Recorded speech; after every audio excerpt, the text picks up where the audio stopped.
Kita sudah mempelajari siklus akuntansi lengkap untuk perusahaan jasa. Sekarang kita membahas siklus akuntansi yang sama untuk perusahaan dagang. Di sesi ini kita akan bahas dasar perlakuan akuntansi untuk perusahaan dagang dan sekaligus dasar penyusunan laporan keuangan perusahaan dagang. Untuk perusahaan dagang, siklus akuntansinya sama dengan perusahaan jasa.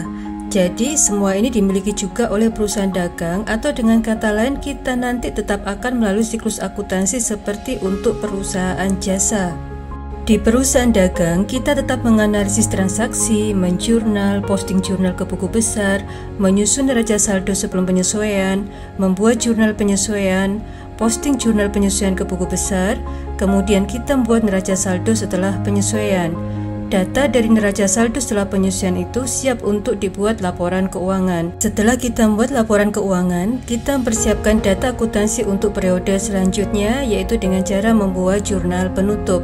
Kemudian setelah jurnal, pasti kita posting ke buku besar dan kita menghasilkan neraca saldo setelah penutupan. Selanjutnya, jika kita milih untuk menggunakan reversing entries atau jurnal pembalik, maka kita buat jurnalnya dan jangan lupa posting jurnal pembalik ke buku besar sehingga menghasilkan neraca saldo setelah beberapa jurnal dibalik. Jika kita tidak milih membuat jurnal pembalik, maka itu tidak apa-apa karena jurnal pembalik sifatnya opsional, bisa dilakukan dan bisa tidak dilakukan. Karena dilakukan atau tidak dilakukannya jurnal pembalik tidak akan menghasilkan data akuntansi yang berbeda untuk periode selanjutnya. Jadi, jika kita melihat siklus yang sama dengan perusahaan jasa seperti ini, maka kita paham bahwa kita tidak akan memerlukan waktu sebanyak perusahaan jasa ketika kita mempelajari akuntansi perusahaan dagang. Ketika kita masuk akuntansi perusahaan dagang, diasumsikan mahasiswa sudah sangat paham siklus akuntansi perusahaan jasa.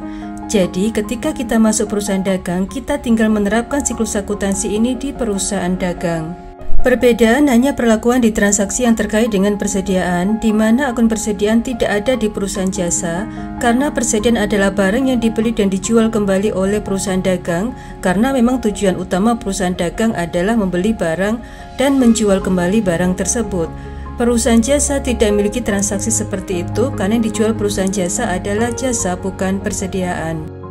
Jadi pembahasan kita akan meliputi pertama pengenalan apa itu perusahaan dagang, kemudian kedua kita akan pelajari income measurement atau pengukuran laba rugi untuk perusahaan dagang. Selanjutnya kita akan pelajari akuntansi untuk persediaan. Materi yang akan kita bahas di mata kuliah pengantar akuntansi di sini lebih mengarah pada konsep dasar akuntansi persediaan, karena di mata kuliah akuntansi keuangan menengah kita akan mendapatkan materi ini lebih detail. Dan ketika di mata kuliah akuntansi keuangan menengah, mahasiswa diasumsikan sudah paham dasar akuntansi perusahaan dagang yang mulai kita pelajari di sesi ini. Sesi terakhir kita akan bahas flow of cost atau arus biaya yang berhubungan dengan persediaan. Kita sebenarnya sudah sering melihat dan sering bertransaksi dengan perusahaan dagang, dan bahkan justru kita lebih sering beraktivitas di perusahaan dagang daripada perusahaan jasa dan perusahaan manufaktur. Perusahaan dagang adalah perusahaan yang beli barang dan menjual barang tersebut tanpa merubah bentuk barang. Barang itu yang disebut sebagai barang dagang atau persediaan. Contoh perusahaan dagang adalah Alfamart. Di Alfamart sering kita lihat banyak sekali produk seperti Indomie, Supermie, Indomilk, minyak goreng Bimoli, Citato, Citos, dan lainnya. Semua produk itu bukan hasil produksi Alfamart, yang produksi adalah Indofood. Indofood adalah perusahaan manufaktur. Perusahaan manufaktur adalah perusahaan yang produksi barang mentah atau barang setengah jadi menjadi barang jadi. Indofood memproduksi contoh tepung, gula, dan lainnya menjadi produk Indomie. Tepung gula ini adalah barang mentah atau bahan baku. Dan Indomie adalah barang jadi yang siap dijual ke customer, yang dalam contoh di sini adalah Alfamart. Alfamart membeli barang seperti Indomie, Supermie, Indomilk, dan lainnya dari Indofood. Alfamart tidak merubah bentuk Indomie. Dia membeli Indomie dengan bungkus seperti ini dari Indofood, dan dia menjual dengan bentuk yang sama ke customernya. Dia membeli produk Bimoli dari Indofood dalam bentuk seperti ini, dan dia jual ke customer dalam bentuk yang sama. Itulah ciri khas perusahaan dagang. Perusahaan dagang membeli dan menjual barang tanpa merubah barang tersebut. Apakah perusahaan dagang harus membeli dari produsen besar seperti Indofood? Jawabnya tidak harus. Kebetulan perusahaan dagang yang kita sebut di sini adalah Alfamart, perusahaan besar, dan Indofood juga perusahaan besar. Karena bisa saja kita mempunyai toko kecil yang menjual kebutuhan pokok, di mana kita jual minyak goreng Bimoli, Indomie, dan lainnya tanpa merubah bentuk barang itu. Toko kita itu juga disebut sebagai usaha dagang. Kita bisa membeli produk itu dari supplier dan itu tidak harus langsung dari Indofood. Jadi kita bisa simpulkan bahwa perusahaan dagang itu membeli dan menjual barang tanpa merubah barang tersebut ketika menjual. Perusahaan dagang yang beli tepung dari supplier maka akan menjual tepung itu ke customernya. Perusahaan dagang yang beli meja dari supplier maka akan menjual meja itu ke customer. Perusahaan dagang yang beli televisi maka akan menjual TV itu ke customer. Jika perusahaan beli kayu kemudian menjualnya dalam bentuk meja, maka perusahaan itu bukan perusahaan dagang tapi perusahaan manufaktur. Di sini kita kenal istilah barang dagang yang dibeli dan dijual oleh perusahaan dagang.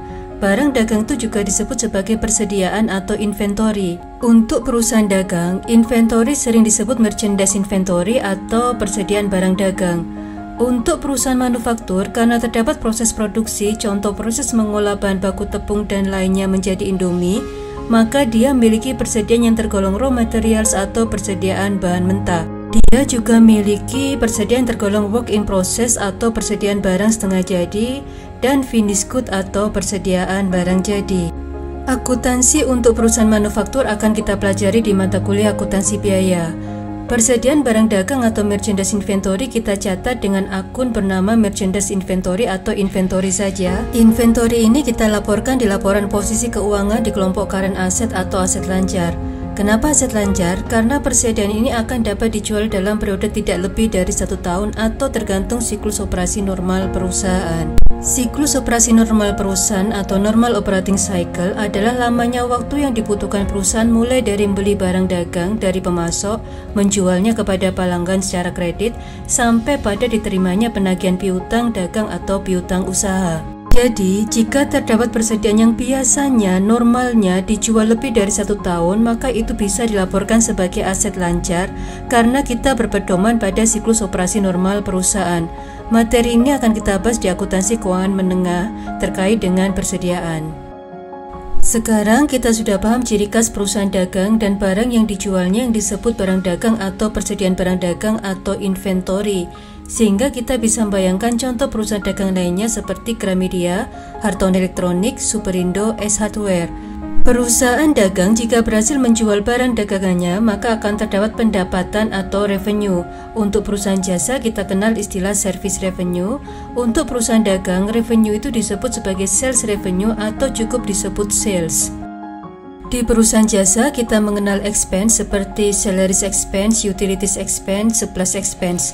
Semua expense atau beban ini juga berlaku di perusahaan dagang. Semua expense itu disebut sebagai operating expense atau beban operasional. Perusahaan dagang dan perusahaan jasa menyebut itu sebagai operating expense.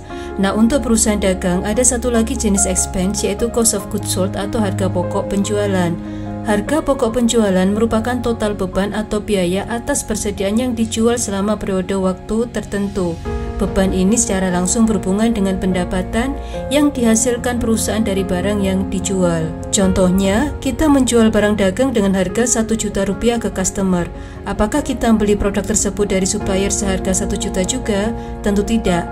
Jika seperti itu maka kita tidak akan dapat keuntungan.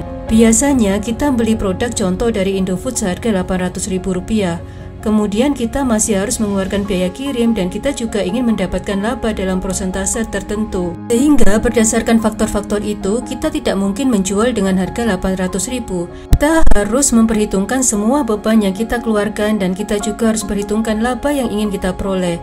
Sehingga berdasarkan itu, kita menjual dengan harga 1 juta rupiah.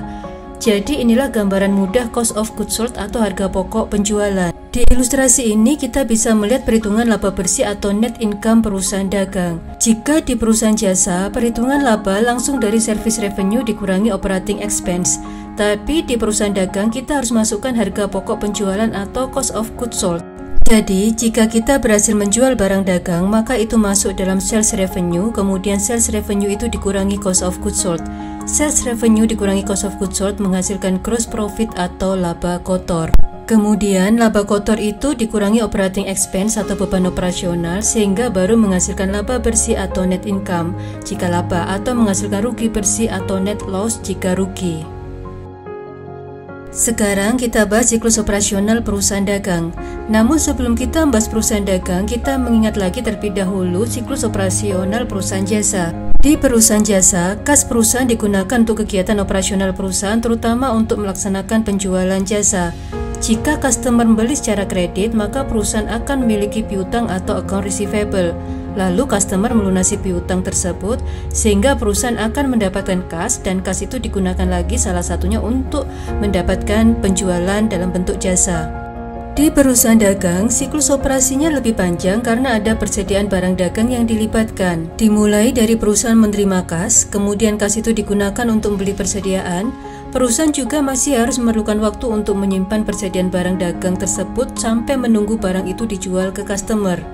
Ketika barang berhasil dijual, maka jika customer membeli secara kredit, maka akan terdapat piutang dan perusahaan masih harus menunggu pelunasan piutang sampai perusahaan menerima kas. Selanjutnya kas digunakan untuk membeli persediaan dan seterusnya.